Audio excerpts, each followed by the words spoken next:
স্বাদ বদলের রান্নাঘর থেকে প্রত্যেককে শুভকামনা জানিয়ে আজকের পর্ব শুরু করছি। আজ আমি শীতকালীন বাঁধাকপির একটি অন্যরকম ইউনিক রেসিপি নিয়ে এসেছি। বাঁধাকপি পোস্তকপি, বাঁধাকপি দিয়ে পোস্তর একটা আইটেম। এখানে আমি একটা গোটা বাঁধাকপি নিয়েছি, এতটা দেব না, অর্ধেকে একটু বেশি দেব। আলু নিয়েছি, এখানে বাঁধাকপিগুলো আমি কুচি কুচি করে কেটে নিয়ে ধুয়ে নিচ্ছি।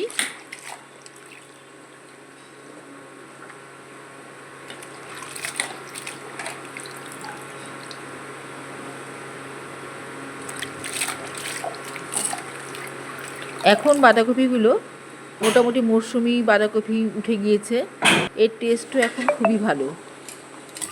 বছরের অন্যান্য সময় যেই সব কপি পাওয়া যায় তার টেস্ট একদমই ভালো লাগে না, চিটকুটে একটু ভাব থাকে। কাজেই এই ফ্রেশ বাঁধাকপি দিয়ে এরকম একটা হালকা রান্না রুটি দিয়ে, ভাত দিয়ে, সব দিয়েই খাওয়া যায়। এখানে আমি সরষের তেলে প্রথমে আমি আলু ভেজে নিচ্ছি, ছোটো ছোটো করে কেটে আলুগুলো একটু লাল লাল করে ভেজে নেব।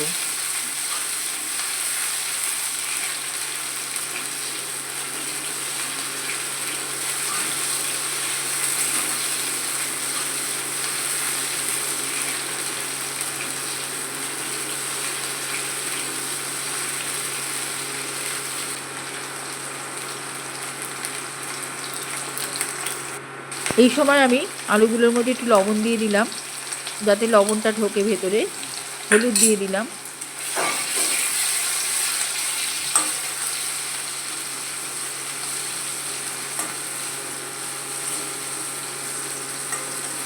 লবণ হলুদ দিয়ে আলুগুলো একটু ভালো করে ভেজে নেব।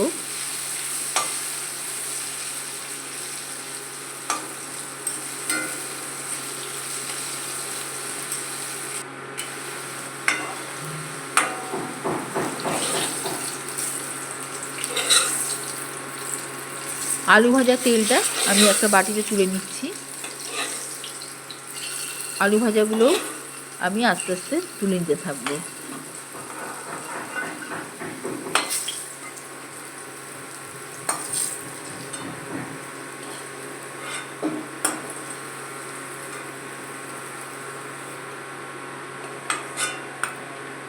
কড়াইতে সামান্য তেল রেখে এর মধ্যে একটু কালো জিরে আর একটা কাঁচা লঙ্কা দিয়ে দেবো ফোড়ন। এখানে আমি তেলটা খুব কম রাখবো, কারণ আমি রান্নাটা পরবর্তী পর্যায়ে তেল দিয়েই করব। এখানে আমি যে বাঁধাকপিগুলো কেটে রেখেছিলাম সেই বাঁধাকপির পুরোটা দিয়ে দিলাম। থালার মধ্যে যেটুকু জল থাকতো জলটুকু দিয়ে দিলাম, দিয়ে এটা একটু ভাপিয়ে নিচ্ছি, ফোড়নের জলে ভাপিয়ে নিচ্ছি।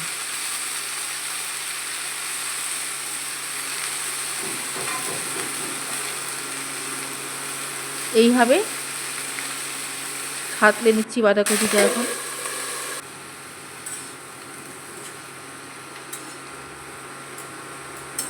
এটা ভেপারেই সুসিদ্ধ হয়ে যাবে।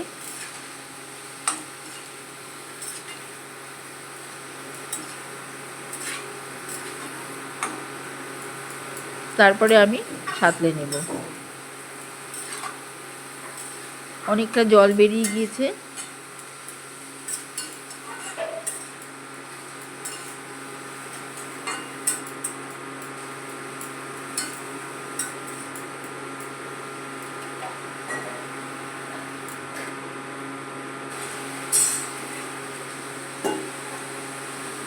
আমি এখানে বেশ কিছুটা বাঁধাকপি তুলে নিচ্ছি। আমি যেটুকু বাঁধাকপি দিয়েছি তার থেকে সামান্য বাঁধাকপি আমি একটা বাটিতে তুলে রাখছি, আর বাকিটা এখানে এই জলেই সুসিদ্ধ হবে।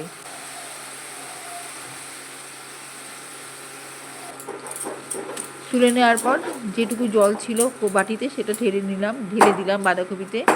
যে বাঁধাকপিটা তুলে নিয়েছিলাম সেটা আমি একটু বেটে নিচ্ছি।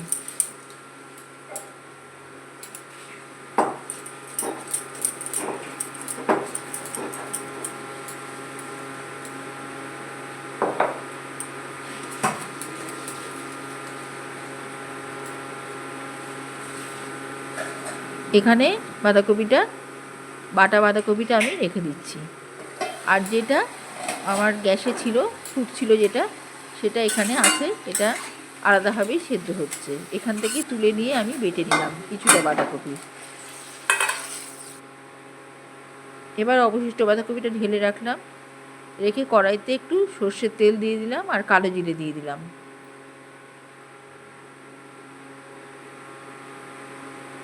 আদা কাঁচা লঙ্কা বাটা দিয়ে দিলাম।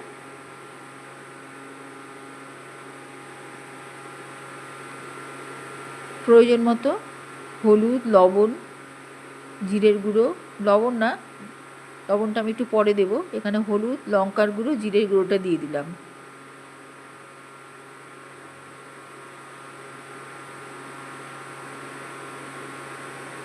এখানে বেশ কিছুটা পোস্ত বাটা দিয়ে দিলাম। আমরা একঘেয়ে বাঁধাকপির একরকম রান্না খেয়ে ঘন্টটা প্রায় একই রকমভাবেই খাই। আমি এখানে লবণ দিয়ে দিলাম, কাজেই এবার আমি একটু অন্যরকমভাবে রান্নাটা করছি, এটাও খেতে খুব ভালো হয়। সব দিয়ে এবার আমি একটু কষিয়ে নিচ্ছি মশলাটা। এখানে আমি বাঁধাকপি দুরকমভাবে ব্যবহার করেছি। একটা একটু এই কষানো বাঁধাকপি থেকে তুলে নিয়ে আমি একটু বেটে নিয়েছি, পেস্ট করে নিয়েছি। কারণ কি, এই পেস্টটা একটা একটা মসৃণ ভাব থাকবে, আর যেটা আমি আলাদাভাবে ভেজে নিচ্ছি সেটা মুখে পড়বে। কাজেই এই দুই রকমভাবেই একসাথে রান্নাটা হবে। এখানে আমি পেস্টটা দিয়ে দিলাম। এই পেস্টটাও কালো জিরে কাঁচা লঙ্কা দিয়ে কষানো আছে, সাঁতলানো আছে আর কি। কিছুটা আলু ভাজা দিয়ে দিলাম, এখানে কড়াইশুঁটি দিয়ে নিলাম। এবার এই পেস্টটা সমেত মশলাগুলো আগে কষিয়ে নেব।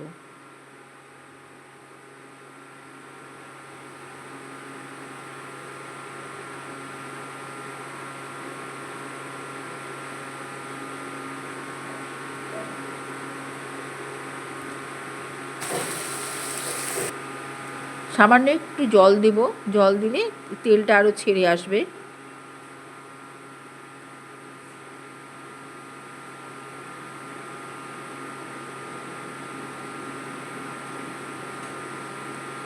জলটা দিয়েও একটু কষিয়ে নিচ্ছি।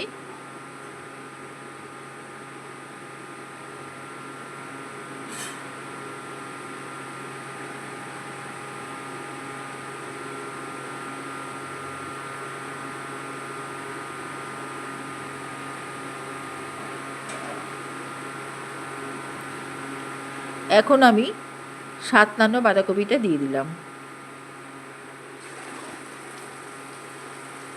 এবারে একটু মজে এলে বাঁধাকপিটা আলু ভাজা দিয়ে দিলাম, তেল সমেত আলু ভাজাটা দিয়ে দিচ্ছি। এভাবেই একটু চিনি দিয়ে দিলাম, একটু সামান্য নেড়ে চেড়ে ফুটতে দিচ্ছি। মাখো মাখো হলে নামিয়ে নেব।